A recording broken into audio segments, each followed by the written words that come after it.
Welcome, everyone, and thanks for joining us today for the Wash Talks panel, Poop, Politics, and Pivots. We came up with this cheeky title, but the topic couldn't be more serious.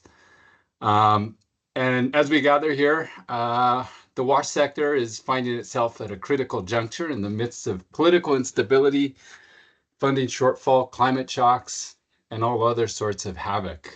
And we're having to confront not just these short-term disruptions, but also reflect on longstanding structural issues that has shaped how services are delivered, who gets left out, and why. So today's conversation is about taking stock, but it's also about looking forward. They say never let a good crisis go to waste, and perhaps this is the hard reset we need.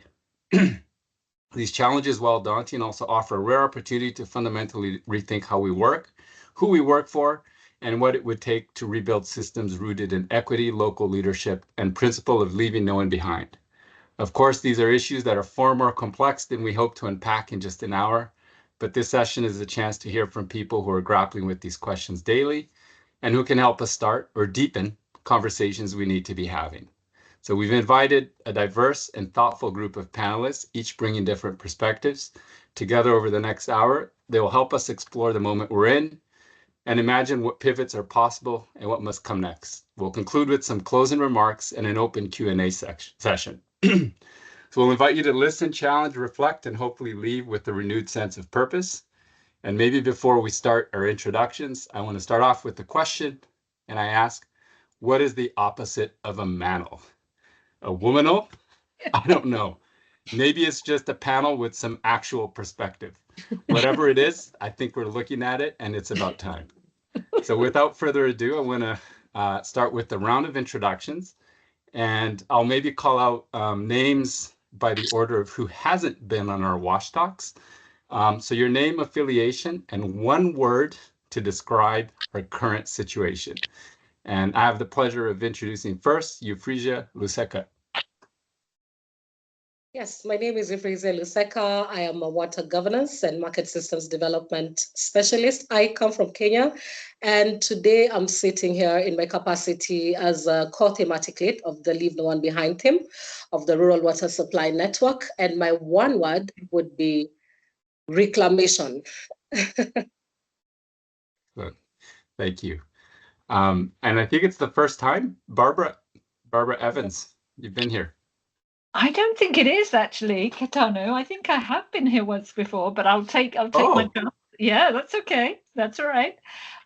So my name's Barbara Evans. I work at the University of Leeds. I'm a public health engineer, and I've been working in the sector for a very long time, probably too long. And maybe my one word for what's happening at the moment is transition.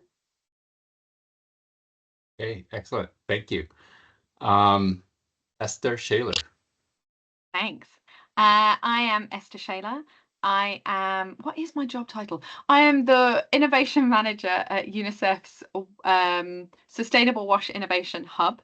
So I'm based in Copenhagen. I'm a wash engineer who's been working in innovation for a while, but have various different kind of strings to my bow over the years. One of the other things that I'm particularly proud of is the wash failures work, which I've done with a couple of other people. And my word is suboptimal.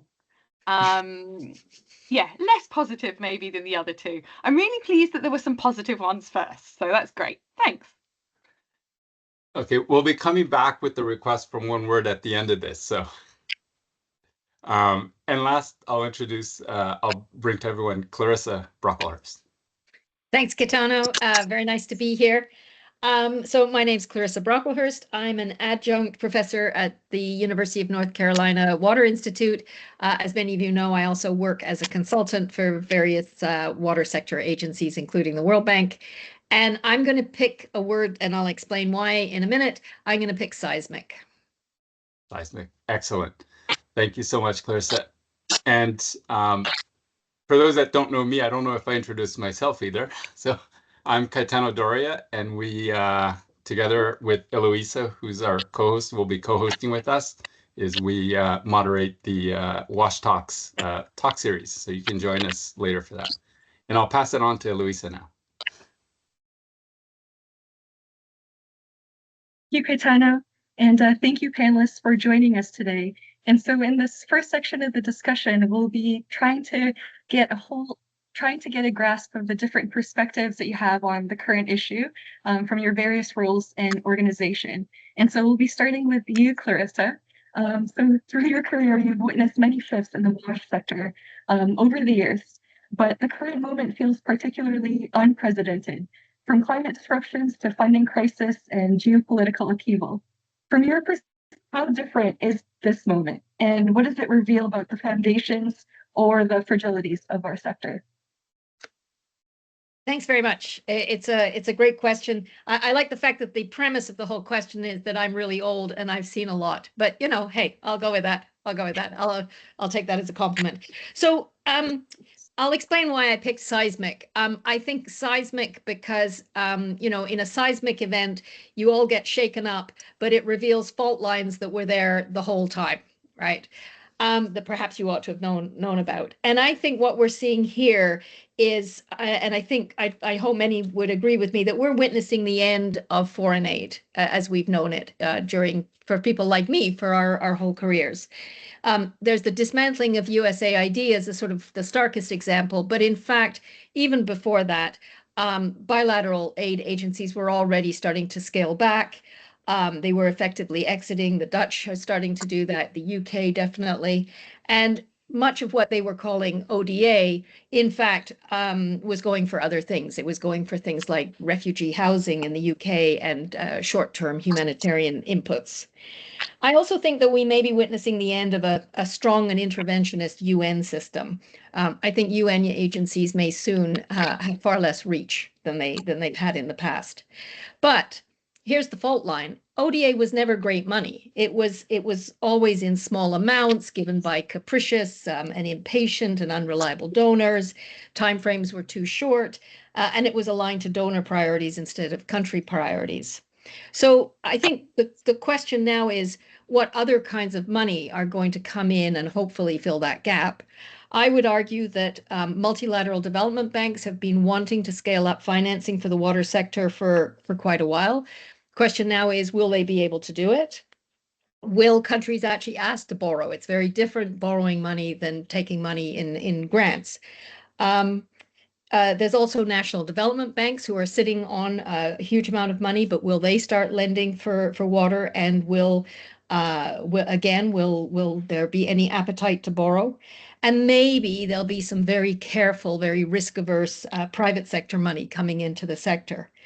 But the problem I see, and the sort of fault line that, again, has been there all along, is that this type of money can't support the kind of institution building which our sector needs so badly. So we need to build regulatory capacity. We need to build capacity to do project planning. Certainly capacity to design fair tariffs and effective subsidies has been missing. We need to build the capacity to innovate within governments, and also to do course correction, to be able to figure out when something's not working and then do something that works better. These are all things that governments must do, but they can't do that kind of thing. And you know, the kind of money that is now going to be on the table from development banks and national development banks is going to be harder to get, and you have to pay it back. So you have to be able to have some sort of revenue stream to be able to do that. I think the last thing I'll mention is that I think the money that might come in to fill the gaps will flow almost entirely, not just to infrastructure, but also to urban infrastructure specifically. So what is going to happen to the rural sector? How do we make investments flow to these areas and bring better governance and management models with it? So I think that, again, these are constraints that were always there. I think the disappearance of ODA is going to bring it into stark contrast. And then it leaves us with a huge issue about how to understand these sort of not exactly replacement sources of money, but the sources of money that we're going to have to start relying on. And how do we help our government partners be able to access that money? Thanks. Thanks, Clarissa. You touched on funding there, and we're going to move on to Barbara now to say a little bit more on what your take on it is. We've seen in a short time major funding beyond USAID dwindle or dry out. What's your take on it from your perspective? Yeah, thanks, Louisa, and very much agree with what Clarissa's been talking about. I think it is important that we remember that the bulk of the money that's been flowing in water supply and sanitation for the whole of all of our professional careers has come from governments and from individual householders on the ground. That's where the big money's always been. So I think that when you get external funding withdrawing, I mean, in an idealized world, I always used to say that, the best external money does the things which are politically difficult for governments to do. That hasn't always happened, but when international aid funding really works well, it creates a space for innovation where an external agent, a funder, can take a political risk, can take a risk. If something works, the government can take credit for it. If it doesn't work, you can blame the terrible donors. That's the kind of idealized model. So a couple of things that I think are going to be quite risky now. We're going to see a much more clear, strong role for the state, which I think is intellectually and morally correct. But I think it may be also important that we understand that might make it harder to innovate and to try new things and to keep making progress. So we have to think about all of us, wherever we're sitting in the system, what roles we can play to try and create space where trying to improve things and change the way the status quo works can happen. So I don't think we've really worked out what to do about that innovation space. A risk that I see is that one part of international aid where the funding may not dwindle are very large NGOs which are funded by individual donations, and they tend to have, international NGOs that are funded by individual donations tend to have very strong characteristics, a whole range of very strong characteristics and agendas. So I think governments and people working at the national level are going to have to think quite hard about how they engage with those organisations, which have never been very accountable to national and local governments and will become possibly harder to control than they've been before. One thing that I think does worry me a lot about the retreat from international funding in the sector is the amount of funding that's used to fund global public goods. So, an example that I would give is the JMP. We all love it. We love to hate it. But the JMP is built primarily on the DHS, and the DHS has been funded for 30 years by USAID. It's one of the most tragically unsung brilliant contributions made by the USAID program over all these years, and it's going to disappear. And I think, it behoves all of us to think quite hard about what our world will look like in the absence of those public goods, and perhaps to look to other sectors which haven't been so dependent on international funding to say, how do we collectively replace or fill those gaps, or do we let that go? I'm just using the JMP as a single example, but there are many, international work on norms and standards, regulations, and all of the kind of transnational research work, which does underpin a lot of what we can achieve in the WASH sector. I don't have an answer, but I just think it's a very important aspect of this withdrawal of funding. So I'm going to stop there. It's my 3 minutes. Thanks, Barbara. You talked about innovation and GMP, and Esther, you've got some involvement in those two areas. And so from working closely with communities, what effects have you seen in your role and projects? Oh man, I was really enjoying listening, by the way. So thanks. I guess it's difficult. So as much as I work for a very large organization, I'm based in headquarters. So I'm a bit more removed from communities than a lot of my colleagues who are really on the coalface, as we would say, at the community level in country. I think that the challenge we have is the needs are changing, but the asks are also changing. I think historically, when I first entered this sector, there was a lot of we know what communities need. We're not going to ask what they want. And that has changed over time. I think that even in the humanitarian sector, which used to be pretty bad for just saying, well, these are the basic life-saving skills, we're getting better at asking what people want.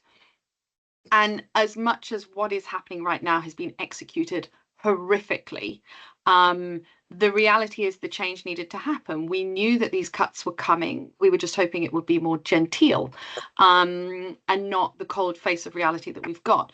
But for a long time, we've been seeing, a lot of what is in place, especially in sub-Saharan Africa, is based on European constructs, which aren't necessarily the right ways to set up systems for countries that are completely different to what Europe was like in the 1900s. So I think in the long run, change is good.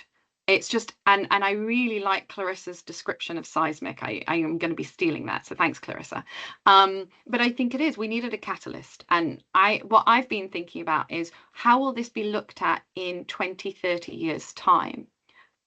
Thinking about the fact that Japan used to be one of the largest governmental donors to humanitarian aid, and then after Fukushima that changed. That was quite a seismic activity literally for Japan. So what will this look like in another 20 years time will be super interesting.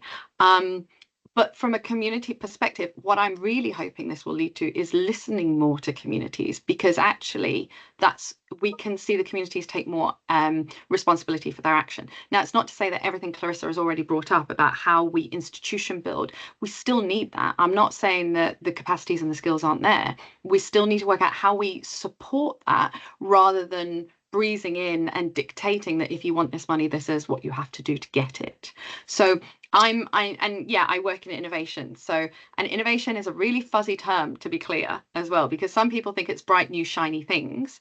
But where I'm working is not on product innovation. It's really on how we can take proven solutions and help them to scale quicker, which is no difference to what CLTS did 20 years ago, but it took 20 years to become standard practice. What we're trying to do is accelerate those timelines, so it only takes 3 years for the next CLTS to hit scale. And I think that's what this change is going to enable, is more of that, really seeing what the innovations we need are, as opposed to the innovations we want are. So that's what I'm really hoping, from my perspective. Thanks. Thanks, Esther. And Euphresia, you hold a very important perspective here as a lead within the rural water supply network. From working very closely with communities, what effects have you seen in your role and projects? Quite interesting effects, and they're almost similar to what Esther's views are. But again, indeed, I would say that the global landscape has been really volatile. But again, there's a story that is yet to be told. And this part of the story is not just what we've witnessed recently with West African countries on issues to do with the trade war that is going on them accessing wash spare parts and technologies. And that other bit of that story that is not being told is the bit of resilience, and it's also the bit of how African governments, as well as basically the global South governments, as well as the communities, are actually leading, are actually innovating, and also how they're also generally coming to that level of adapting to the situation. And I want to give an example of what our former president in Kenya, Uhuru Kenyatta, said. He said, why are we crying? And was referring to the government when Trump had pulled out the funding. And he asked, why are we crying? I mean, this is a moment for the African governments to be able to now reorganize themselves. Mm-hmm. So I feel like this is a whole moment of pivoting from aid dependency to getting to a level of now not only just saying like self-reliance, but to having more meaningful partnerships. And what we actually saw after that is how governments, and even the issues that Clarissa is noting on how can rural water be managed. Actually, I'll give an example of East African governments. Most of them now moved into funding most of the projects that were kept on hold or were left out by the donors at that that moment, especially USAID at that moment, and they came in to fund that. And I don't think this is only a story of resilience. I think it's also showcasing something that is we have been really pushing for a long time. And this is more of sovereignty, fiscal sovereignty, actually, in being in action. And we have also been able to see that a lot, even from what the African governments, for instance, said during the climate summit in 2023, that, I mean, we want to see better partnerships going on, and climate investment is not just like a savior thing mentality. It's more of now coming in to transact in business.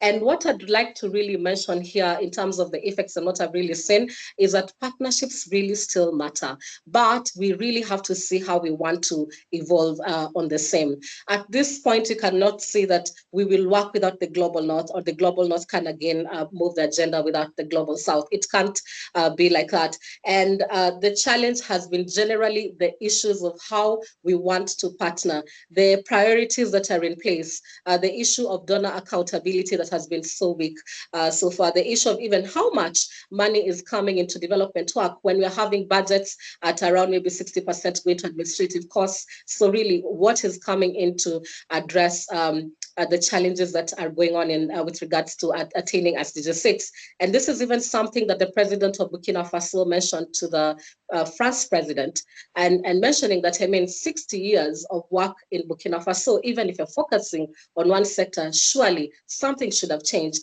But all this moment, nothing has changed. And it's not a moment where the global south is gloating that they want to work by themselves, but it's also a moment that he even highlighted that we want to see better partnerships. And partnerships, they matter, but they have to evolve. So for me, I would say this is not a story of more of a crisis. This is a story, as I mentioned earlier, of a conscious reclamation in itself. At the same time, I would say that the global shakeup, it is not only here to disrupt us, but it's also here to really reveal to us that we can be pragmatic and we can also be prepared. And again, we can be able to push the agenda better in a more meaningful direction. So over to you. Thank you, Euphresia. I love that, the story untold, which is the resilience and sovereignty coming out of what's happening right now. And I think that's a great pivot towards what Caetano will be discussing with you all, the idea of the hard reset within the WASH sector. Yeah, Caetano? excellent. Thank you so much for this first round. I think that really opens well the session. And maybe my next definition of what the opposite of a manel is, it's a panel that stays on time. Thank you so much. Right. So, and we'll come back to you, Euphresia, and I think just to maybe elaborate more on some of the points you already started to touch on. And if we start thinking about a hard reset, right, in the WASH sector, what are your thoughts on how this could be used to shift power, resources, and decision-making to local and historically marginalized communities? So if you want to elaborate more on that, I think it's a good continuation.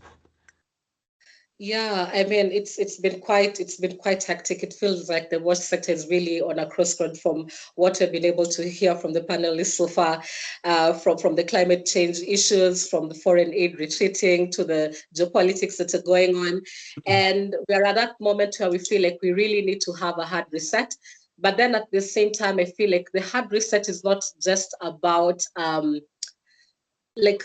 like maybe blowing up everything. It's not just that. It's actually more of now coming back to maybe take an audit maybe and look at what has been able to work so far. How can we be able to leverage on the same? How can we be able to now redistribute that whole influence across the system to be able to make the systems actually work the sector itself to work a little bit better? And I want to highlight, for instance, the whole bit of dependency. Take, for example, what happened with the One WASH program in Ethiopia. This is a program that was actually on heavily on blended financing, but at that moment when USAID pulled out, it felt like the whole system has been shaken. But I feel for me, from a water governance and market systems perspective, is that they have a whole opportunity to diversify with regards to partnerships. They have a whole opportunity to be able to leverage on local financing and the likes. Then again, another bit that I'd like to mention is on the bit of diversity, equity, and inclusion that we are seeing at the moment being really pulled out strongly, even with regards to basic human rights. So, I mean, let it not be about optics alone. Let us get to a level where we are talking about the sector from a perspective of using wash as a lever for equity, for dignity, and even for climate resilience. And then also the bit of regionalism in our future. This is something I talked about on a recent article I did for Africa Water and Sanitation Association after the conference that they had. My main view was one of the bits that we really need to strengthen on as Africans is definitely the regional cooperation. And we have a lot of learning to be able to now probably benchmark or something from especially the Middle East. Look at how they are managing the PPP frameworks. How have they been able, regardless of being a region that most donors have been afraid of because of terrorism and the likes, how did they manage to be able to regroup themselves and come up with policies on financing WASH, come up with very strong policies on innovation as well as technology to manage even the most important issue for them in terms of water quality. So this is something that I feel like at this moment, African regional entities like African Ministerial Council, AFWASA itself, they have a huge opportunity to be able to now decide how do you want to continue doing business in Africa, regardless of what's happening at the global scape. You know, how do you want to probably come up with standards for sanitation, circular economy, transboundary water management, and the like. So generally, let me just read some points here that I was getting from the panels as they said this in 1 minute. I just feel like the true reset would mean that we are actually transferring budgets, but transferring the budget authority itself, especially from the global north to the global south, redesigning investment flows and also making space for local ownership from the boardroom until to that borehole or something. Maybe somewhere Esther Sheila's background photo is showing, maybe there's a tap behind there, you know. So how do we even focus on ending the business as usual aid models? How do we even center our voices to those who are most affected? How do we also just radically think of how we can develop infrastructure that is adaptive and not so static? We are having automation coming in. We are having a lot of also mechanization in the wash sector, especially now in the global south. So how do you develop infrastructure that can be that resilient? So for me, I just feel like the future here is not just about the pumps and the pipes, but we're getting to the level where we really need to concentrate on the people, the power, and the planet. And maybe, just maybe, we might find that foreign aid would probably come again. Who knows? I mean, who knows? Over to you. Thank you so much. And maybe I want to take a different perspective also and capture maybe from a humanitarian lens. So the question goes out to Esther. How have recent global crises exposed weaknesses in how humanitarian WASH is planned, funded, and delivered? And are these failures systemic or situational? How do I follow that? I mean, Euphresia, that was so well researched and put and just really well. I'm just here to listen, Caetano. Stop asking me questions.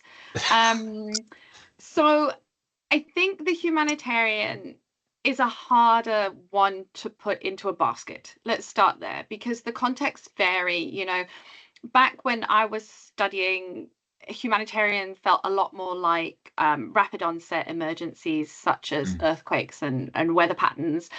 And now we're back to there's a lot of conflict-based emergencies, but also let's not underrate climate change here, right? It is an emergency, what's happening with climate change. It's just a slower one.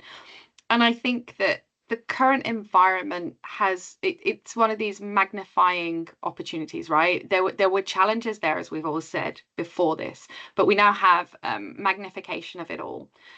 I think in the humanitarian context, there's a little bit more wrestling with the whole do no harm and the need to preserve life as an immediate ask. There are challenges which are incomprehensible, such as, you know, the realities of choices that have to be made in places like Gaza and Sudan right now, where there is no luxury of choice and there is no luxury to really get too involved in the world's politics.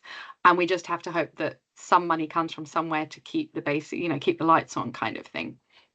But I think as a humanitarian sector, there's still a desire to be better, right? Nobody sits at home and goes, yep, we got that one done. There's always room for improvement and room for change.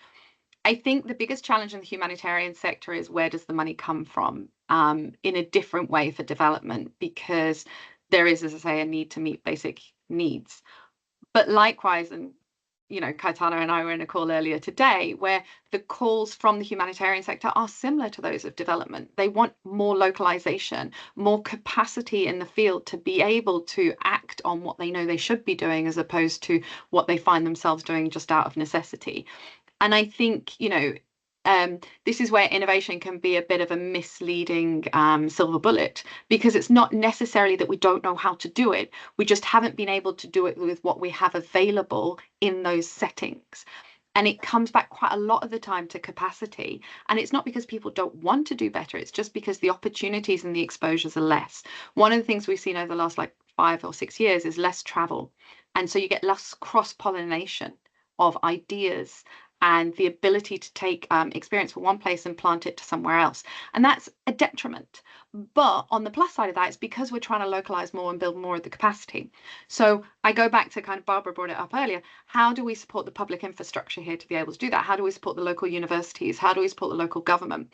And everything's systems-based, even in humanitarian settings. Euphresia's already mentioned One Wash in Ethiopia. But some of the work we're managing to do is innovative in fragile contexts that will lead to financial investment. Now, historically, those are 3 things that you couldn't do. But the reality is that things are changing because there's more desire to see that localization. So taking ideas and looking at the win-win for everyone.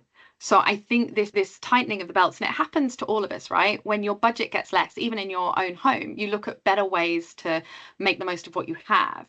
And so I think what we're doing is looking at partnerships, which Euphresia beautifully talked about, how important they are to look at how we do them differently. And so I think we'll see more inventive partnerships, but focused less on social good and more on actually there is a win-win here. So for example, we're looking at the idea of managed aquifer recharge and enabling utilities to make money on rainwater. Now we haven't, that suddenly becomes a win-win to invest in the infrastructure to have that water catching capacity. And we're doing that in Somalia, which is an area where people go, no, you can't do markets. And I'm like, well, actually, turns out it might be possible. So I think what Euphresia is saying about partnerships is really the crux of all of this, both for emergency and development. If you have the right people at the table, pretty much anything can be done. But historically, because our money has come from specific places, we've been much more siloed. Whereas now we've all got to be friends and work out how to make the best of it. But like I say, let's not get hung up on the politics. There are other things that are leading us to this moment as well. And like I say, I think climate change, the one takeaway from my call earlier today is that as WASH, we think we are naturally doing climate resilient programming because we're all about water. Turns out we're not doing that as much as we think we are. So maybe we also need to do some internal look at what some of these big issues are and not get as complacent as we might have been. Sorry, I think that was more than 3 minutes. So I think your timekeeping thing's gone out the window, Caetano. Okay, thanks. No worries. What is innovation, Esther? No, just kidding. No, please don't. Inside joke. Inside joke. It's after hours.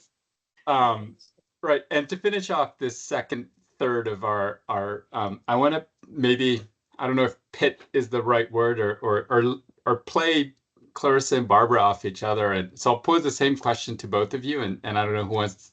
You can leverage off each other, or I don't know if you have contrasting views, but and it's sort of preempting our next session, which is more forward-looking, but I still want to reflect a little bit more on our recent history in WASH, and we've been at this for a while now as a sector, and have we done enough, and what do we need to do better? So I don't know if each one wants to take a question or.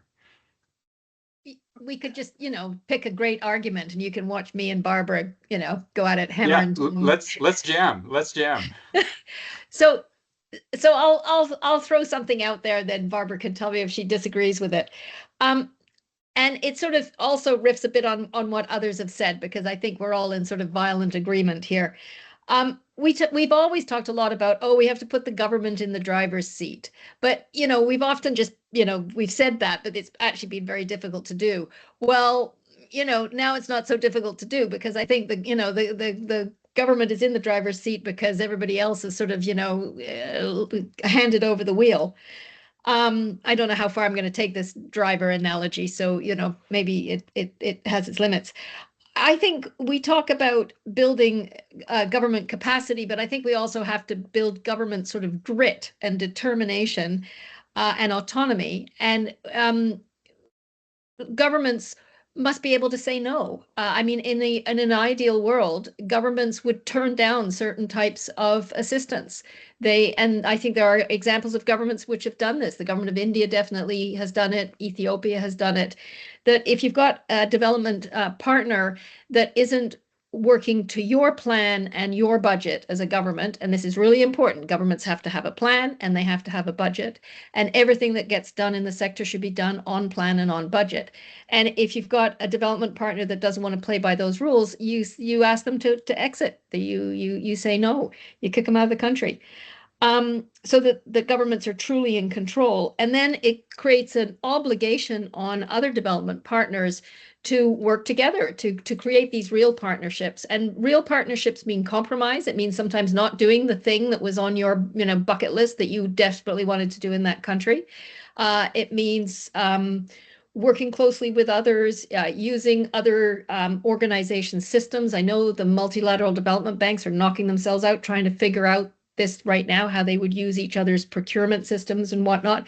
It means perhaps backing away from some of your sort of high standards, and definitely jointly doing joint policy advocacy. I think the days that governments are going to put up with having everybody whispering in their ears different things, that that's a luxury that nobody wants that anymore. It wasn't a good idea to start out with, and now there's just no space for it at all.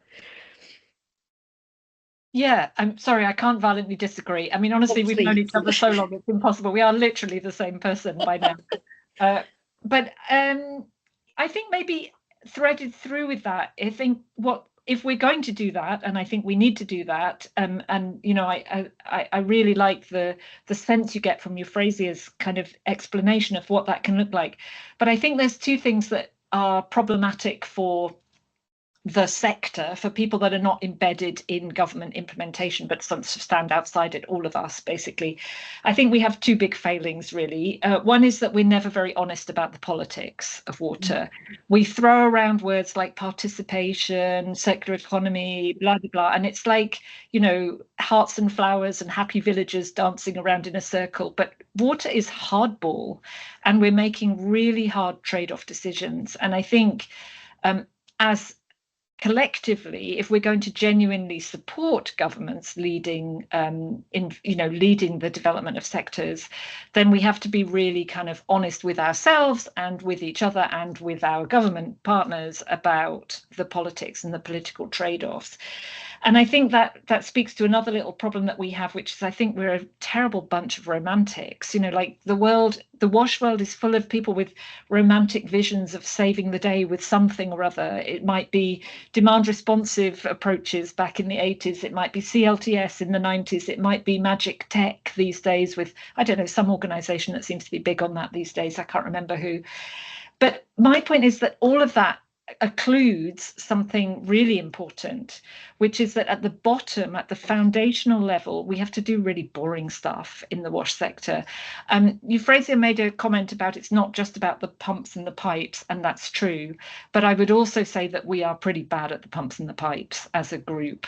We have to be rock hard with the engineering. I'm sorry, I'm an engineering professor, so I do really want to say this, that the very boring basic engineering stuff has to be done really, really well. And as the climate crisis deepens, that's going to be more and more true, not less and less true. So I kind of feel like we perhaps need to, I mean, and Clarissa touched on it, I think everybody's touched on it, we have to be willing to let go of some of our kind of holy cows in order to have these very honest conversations, but also to put back front and center some of just the regular hard graft. If we want communities to engage and express views and help shape the future, we have to genuinely put in the energy and the hours to give people the information that enables them to do that in a well-informed way. And I just feel like there is a risk that we kind of drift around the edges of these hardball questions sometimes. And I think maybe the current moment is a moment to just stop and ask, do we have the right skill sets? Do we genuinely, when somebody walks in the room, are they equipped to have a useful conversation with the minister about improving wastewater treatment in this particular area or not? And if the answer is not, then they shouldn't really be in the room, I would argue. You know, we really need the right skills in the room at the right time. I don't know, Clarissa, I feel like we're probably not going to have an argument again. No, I'm afraid we're not, because I would agree with everything you've said. And I think the other boring thing we have to get right is not just the engineering, but the economics. Yeah. And I think there's been a real tendency to shy away from the difficult economics of water. I'm amazed at how many organizations don't want to have a discussion about tariffs. They shy away from a discussion about tariffs, and we just can't afford not to talk about tariffs, about getting subsidies right, about the fact that many subsidies are inefficient and are unsustainable. And yeah, that needs to be faced up to by development partners and also by governments. And, you know, it's hard and it's dull, and there's like weird charts and graphs and things involved that are make your eyes water. Back to you, Caetano. We've had a 6-minute non-argument. 6 minutes. Not afford to talk about economics. I saw that pun, but I don't know if it was intended. Perfect. Thank you so much. And I'll pass it to Luseka, and we'll take it from there. Thank you. It's been a great discussion so far. We're going to discuss now, you've talked about it a little bit, but we're going to focus a little bit more on the outlook of WASH. And, you know, as we rethink WASH systems through the lenses of justice, equity, and inclusion. And Esther, we're going to start with you. You've talked a little bit about, you know, having more localization and that there's always room for improvement and change. And for you, like, what gives you hope for the future of the sector, or what bold changes do you believe are both possible and necessarily true, and necessary to truly leave no one behind? Big questions. I actually could have argued with both Barbara and Clarissa on that one, and I just want to flag here that how much of this should be the WASH sector doing it, because especially on the economics, until I started working with a finance specialist, I couldn't have done some of the stuff that needed doing. And I think that sometimes we are trying to solve a bit too much without realizing there are specialists in these areas that we should be working with a bit more. And so I think the economics one we've shied away from because we haven't been the right people to do it, in the same way that when I first started in the sector, we had a lot of WASH people trying to sell toilets. And it turns out people go into advertising and pay a lot of money for adverts because it really works. So I would actually argue that we need to think about some of the skill sets that we engage with and stop thinking so puristically about WASH. Anyway, you know, never want to shy away from a fight. But yeah, I just think that sometimes we're trying to solve too much on our own, and we should just, goes back to partnerships, doesn't it? For the future, what gives me hope for the future is Euphresia. Let's start there. I think that there are people coming through who are speaking differently from different experiences that are going to lead these partnerships that need to be different, and that's great. I think that what we've seen, I often talk, I wrote my dissertation years ago on introducing new technologies in emergencies that I unofficially nicknamed teaching old dogs new tricks. And I think we're seeing more of that as a sector. There's more openness to trying new things and to not expecting one size to fit all, and allowing the regionality and locality. And when I talk about localization, it can be groups of countries, not just a specific country or a specific area. You know, there is ways of grouping and benefiting. And I think more people are looking for these opportunities to have those more home-led or more suitably led approaches to things, and that really does give me hope. I also think the language of the sector has changed. It's less rigid, it's less defined, in that we are engineers first and then you can do wash. There's less of the hygiene promotion versus engineers kind of concept than there used to be. And I think that leaves more opportunity for the right champions to come through and be the pioneers that we need to see. The other side is I think there's more room for youth and diversity to lead, not just be part of the process, but actually to take the reins and take things forward. And this all sounds very fluffy and a bit UNICEF-y, if I'm honest. I'm realizing that I may actually represent the organization that I work for sometimes, but it is positive. I do feel like there's a breath of fresh air coming through the sector. And so I think there is a lot to be excited about. On the Leave No One Behind, there's always going to be division. And I think that's the key thing we have to remember. There are a lot of lessons that have been learnt. And in the need to kind of sometimes put our flag in things and to be seen as owning things, which is something that donors do ask for. And, you know, it is important. We sometimes forget that there is a past that we also need to remember and reflect on, and that we don't need to start from scratch on most things. There's usually something there. But that goes back to how we connect as a sector, how we talk to each other and how we share, and ensuring that things get written down and not stuck in people's heads. And historically, especially in emergencies, that was one of the challenges. Nobody wrote anything down. That's gotten better, but we don't need to write things down anymore. We can do more podcasts or webinars and, you know, just being inventive about how we get information to people. I don't know if that answered it. That still feels a bit fluffy. I'm sorry. Will that suffice? Yes, I think that will, and you do get into, you know, you touched on a little bit of what you see for the future. I can see some similarities there in terms of Barbara also saying that at the end of the day there are some romanticism in all of us who work in WASH, and so it's hopeful and honest. And so am I you, a romantic? Maybe we won't go there for this panel discussion. But yeah, thank you for your input. And Euphresia, moving on to you, you've talked a lot about, you know, this transfer of budget authority and the need for the stories beyond both economics and engineering to be told, which is the communities like working together and showing their resilience. What does the future look like for the rural water supply network, and what would you like to see happen? You're the thematic lead on Leave No One Behind, and so let's what are your thoughts?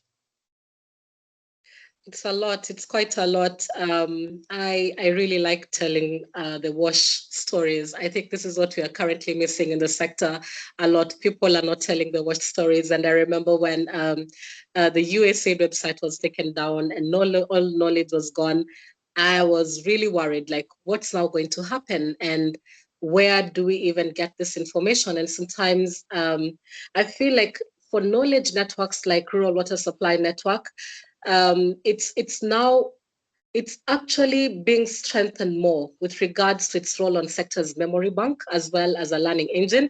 For me, I would also add that we need more than a knowledge platform. Generally, we need a living infrastructure that actually stores, evolves, and even safeguards what the water sector knows and also creates generally. So I would also add secondly, actually, I would also add reimagining the human capital as power through such associations and knowledge networks, and actually say professional associations generally.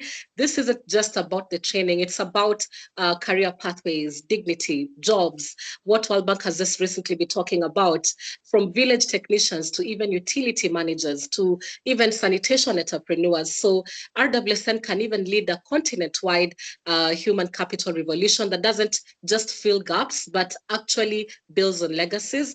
And then thirdly, I would add about knowledge that has teeth, knowledge that is not just informing people, but knowledge that is really educating people. Let's ask the hard questions, like why did some governments just decide we are pulling out foreign aid from some countries, you know? this is what we really need to start discussing in such a platform. So who owns even the data?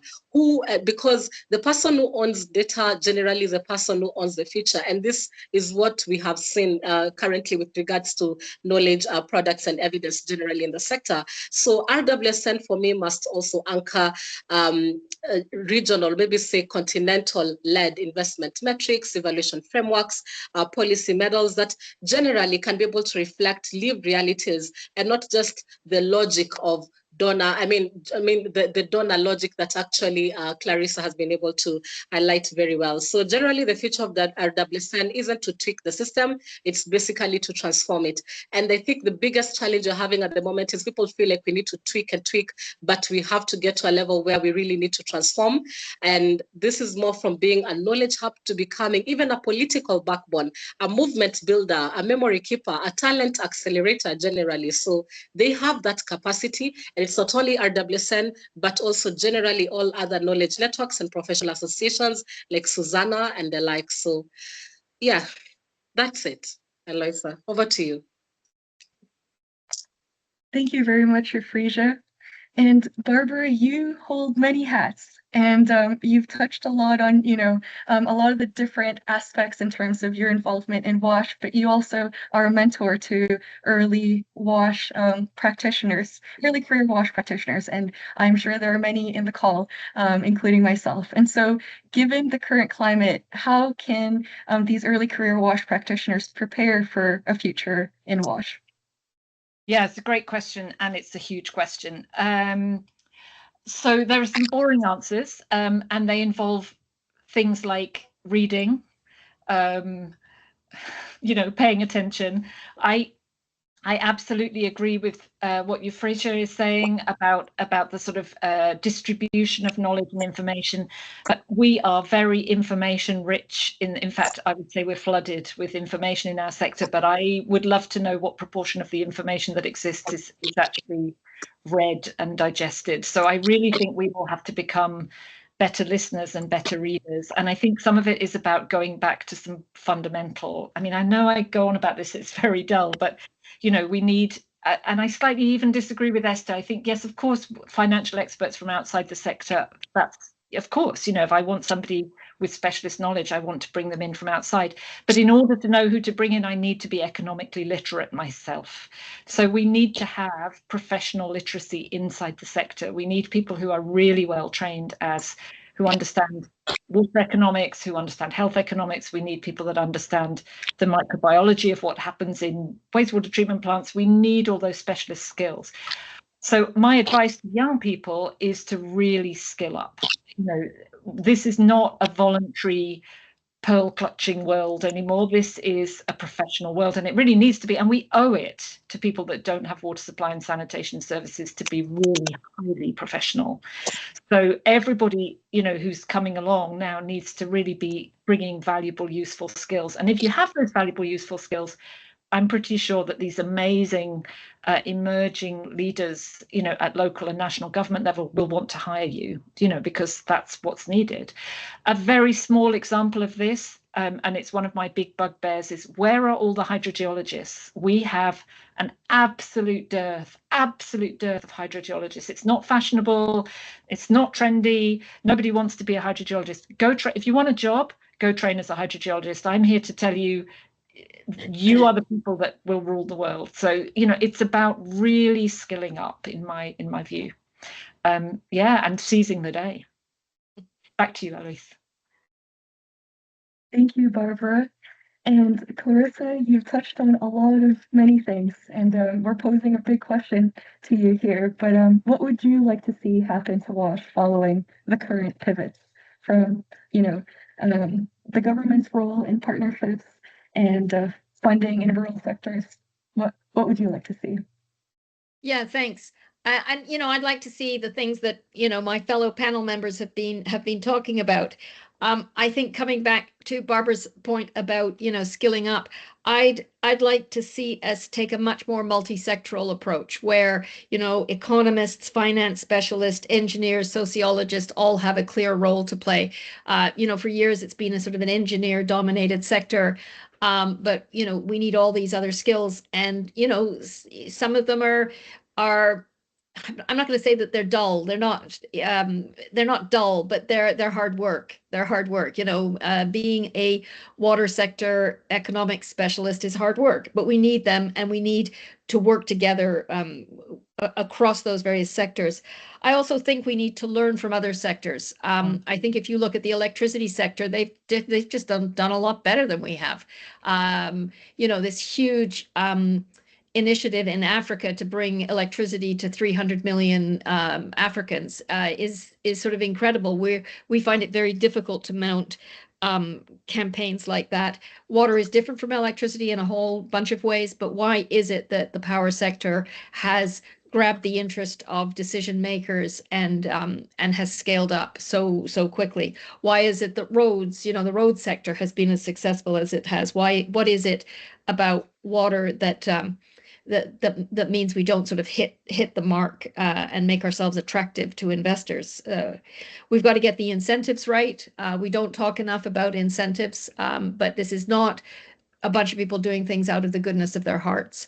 And we've got to recognize that and make sure that everybody is driven by the right incentives. And, you know, we have to be truly more collaborative. And that doesn't just mean going to meetings together and sitting around and then everybody leaves the meeting and goes and does whatever they had planned to do in the first place. It means really recognizing that other players have really important roles to play, recognizing sometimes that your organization has a relatively small role to play. I don't know how many organizations I've sat in meeting rooms with and had them say, we are the preeminent institution in the wash sector. And it's like, well, you can't all be. You can't all be. So I think there's a certain amount of humility in working together is going to really drive better collaboration and true partnership. Thank you, Clarissa. I'll pass it on now to Caetano for the closing. Wow, this is like the gift that keeps on giving. We can just stop moderating and just let you four take it away. I think we have an excellent turnout today, and I'm sure the audience is itching to ask questions. So we'll draw it to a close. But before we do that, we started off with one word to describe the current situation where we're at. I want to finish off with each of you choosing one word to describe the future, what you see in the future. And if you want to sneak in a closing message, I won't stop you. Euphresia. Euphresia, you're muted. Yeah. Yeah, I just changed my laptop. Yeah. Still, for the future, I'll still be thinking of reclamation. If it's not reclamation, I'll definitely be thinking of a very interesting song that one of the biggest African musicians did. It's called Water No Get Enemy. And that's pidgin in Nigerian to mean that water has no enemy. So regardless of what's going on in the water sector at the moment, whether it's water weaponization, the geopolitics, the foreign aid retreating, regardless, water should not be the enemy, but it should be the facilitator of all other agenda. Thank you. Thank you. Barbara. I have one quick message. Don't forget sanitation. And a word, I still stick with transition. I think we have to understand, but I also think Esther made a very good point. We've been through many transitions. I think it's not possible to say the wash sector was like this and should now be like this. I think, you know, of course, things change all the time. So I think we have to be nimble and dynamic and forward-looking and look for the leaders that are coming and support them and build them. I mean, obviously for older folk like me and Clarissa, you know, our job now is to build up people that are going to be sitting here in 40 years' time, you know, still driving things forward in the sector, that's for sure. So thank you. Esther. I see Barbara's sanitation and raise you hygiene. Let's not forget hygiene in all of this as well. I think it is easy to get hung up on water. It's slightly more quantifiable. you know, it is hard to make the other stuff as quantifiable. So I think back to Barbara's point about skilling up. If you can skill yourself to make these unquantifiable and these hard to make win-win topics winnable, then you're actually far ahead. And also, where are all the hydrogeologists? Like, what happened? My one word, I want to say anticipatory. I'm not even sure if that's a real word. I guess there's a little bit of me that I'm lucky enough to be at the point I am in my life that I can actually enjoy anticipating what's coming next a little bit. But that feels a little bit selfish. So I think I'll stick with optimistic as a bit more of but yeah, I'm optimistically anticipatory. There you go. That's 2 words, but we'll take it. I'm dyslexic, it doesn't count. Okay, thank you. Clarissa. Yeah, so I'm going to cheat and also have 2 words, but I'll say them very quickly together so that it sounds like 1 word, and that's hard work. I think it's going to be hard work. I think, as somebody else has already mentioned, there is no magic bullet. This is a situation, you know, perhaps we knew this day was coming when ODA would disappear. It wasn't going to come as quickly as it did, but we knew it was going to come. We knew ODA was sort of exiting. And we've always known that water has to be made a priority we've got to be able to make the argument for water and sanitation and hygiene much more compellingly. And that's hard work. There's no magic bullet. And there's no new collaboration. We do not need to create a new organization or a new federation or a new partnership. Yay. None of that. In fact, we need to consolidate all the different things we've been doing. We need to encourage NGOs to start agglomerating into larger NGOs and working together. We need to get the banks to be working together. We need to get the remaining donors to be working together. And that is hard work. Collaboration is hard work. So there, that's my final thought. Thank you so much. And get out of the section now while you can. This was all hard work. Thank you so much for sharing with us, and I'm sure we're all learning a lot. And so we'll open the session now for Q&A. So we have about 24 minutes. Thank you for keeping